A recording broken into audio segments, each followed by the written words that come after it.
Vous êtes frontalier suisse ou futur frontalier suisse et vous vous inquiétez pour vos droits au chômage, aujourd'hui cette vidéo va vraiment être là pour démystifier toute la partie allocation chômage. Est-ce que vous y avez le droit en France? Est-ce que vous y avez le droit en Suisse?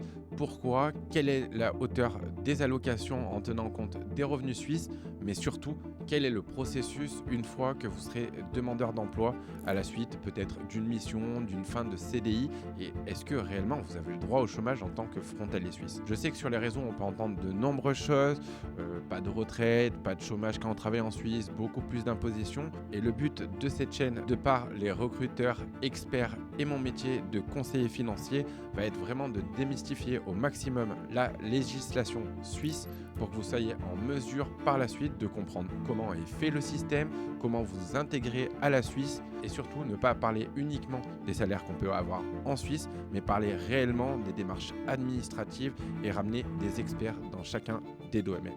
Mais comme d'habitude, avant de commencer cette vidéo, je vous invite à liker, à commenter et à vous abonner, car c'est ça qui fait réellement vivre la chaîne et me permet de vous présenter des intervenants toujours plus qualitatifs et toujours plus experts du secteur. Et maintenant, on démarre cette vidéo. Pour commencer cette vidéo qui va parler de votre demande d'emploi, votre demande de chômage à la suite d'une prise de poste en Suisse, il faut déjà parler de comment est fait le système. Quand vous êtes frontalier et que vous avez travaillé en Suisse, vous ne serez pas éligible au chômage suisse. Je sais que beaucoup ont pu entendre ça. Non, vous ne serez pas éligible au chômage suisse. Pour être éligible au chômage suisse, il faut être résident sur le territoire suisse et bien sûr, il va y avoir beaucoup de demandes de démarchage d'emploi pour se faire tamponner par les entreprises. Mais bon, dans le cas des frontaliers, car cette vidéo est vraiment destinée aux frontaliers et futurs frontaliers, vous n'avez pas besoin, en tant que frontalier, de faire une demande à l'allocation chômage suisse et vous n'y êtes pas éligible. Maintenant, pour parler de l'allocation chômage français, donc en tant que travailleur frontalier, vous êtes éligible à l'allocation chômage français comme les citoyens français.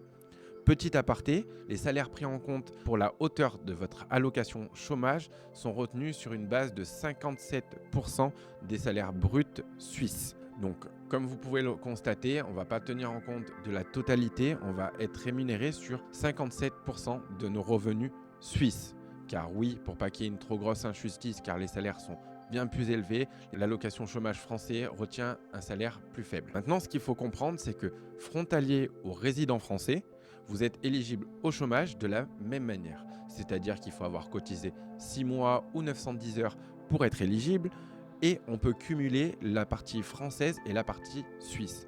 Je m'explique, si vous avez travaillé 3 mois sur le territoire français ainsi que par la suite 3 mois sur les territoires suisses, nous allons tenir compte des deux allocations, une sur la base des allocations chômage français, l'autre sur la base des allocations chômage suisses. Donc, comme vous pouvez le voir, les allocations chômage, vous y serez éligible en tant que frontalier et vous pouvez avoir les mêmes droits que si vous travaillez en France. Juste la hauteur prise en compte est plus faible pour quelqu'un qui travaille sur le territoire suisse. Maintenant que vous êtes au courant de l'éligibilité à la demande Pôle emploi pour les travailleurs frontaliers, il va falloir rentrer un peu plus dans le vif du sujet.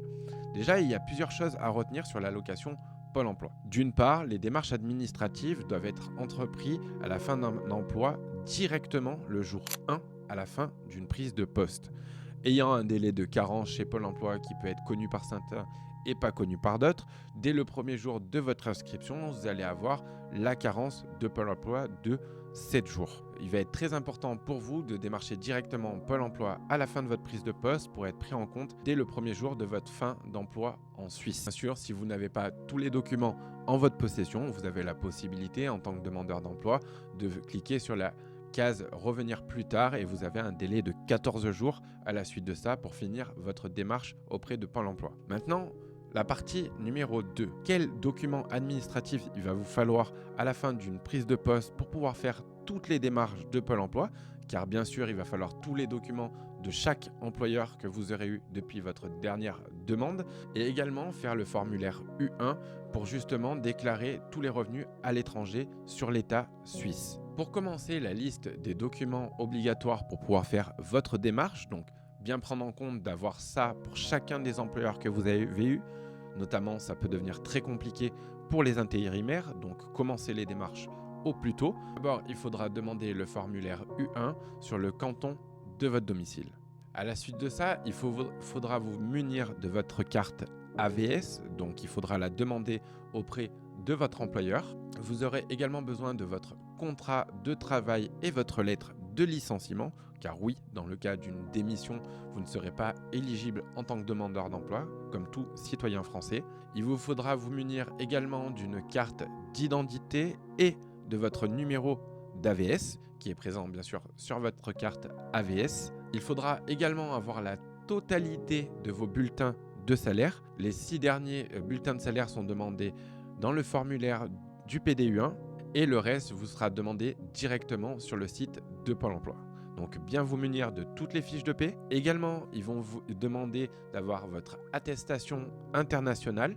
Donc ça, c'est à votre employeur de vous la fournir. Et pour les intérimaires, vous allez devoir avoir le décompte de salaire, le décompte des heures et des missions de toutes les agences pour lesquelles vous avez exercé. Une fois tout ceci réuni, vous allez directement sur le site de votre canton et vous allez pouvoir remplir le formulaire de demande du PDU1 unique qui sera uniquement réservé à chacun des employeurs.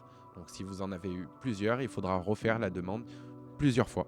Une fois la totalité de ces documents en possession et une fois toutes vos demandes U1 faites à l'administration cantonale, en moyenne sur un délai de 2 à 7 jours, vous allez recevoir vos PDU1 définitifs qu'il faudra fournir à la suite de ça sur le site de Pôle emploi. Tous les documents en possession, vous pourrez revenir sur le site de Pôle emploi pour finir les démarches administratives et fournir bien sûr tous les documents qui vous sont demandés en complémentaire à Pôle emploi. Mais tout d'abord, on s'inscrit sur le site de Pôle emploi dès le premier jour de la fin de votre prise de poste. À la suite de ça, on réunit la totalité des documents et on fait les démarches PDU1. Et à la suite de ça, on va retourner sur le site de Pôle emploi pour finir de donner les documents nécessaires et apporter des indications si besoin. Bien sûr, sur la demande de l'office cantonal, ils vont vous demander votre nom, votre prénom, votre date de naissance et votre passeport d'identité. Donc, comme vous aurez pu le voir dans cette vidéo, un frontalier a bel et bien le droit à l'allocation chômage à hauteur de 57%. C'est comme tous les citoyens français, il n'y a aucun changement sur la durée pour avoir une indemnité, mais juste la hauteur qui va être inférieure. Si vous êtes actuellement frontalier ou justement futur frontalier en cours de recherche d'informations sur toute la partie administrative, vous pourrez retrouver la playlist et la vidéo impôt juste ici pour justement vous apporter toutes les informations nécessaires sur votre insertion, soit de par mon expérience de conseiller financier diplômé AFA, soit de par tous les experts que j'ai pu interviewer. Je vous laisse prendre connaissance de ceci. Je vous invite à vous abonner, à liker et à laisser un commentaire si cette vidéo vous a plu et si vous avez des questions au sujet. Et on se retrouve dans la prochaine vidéo.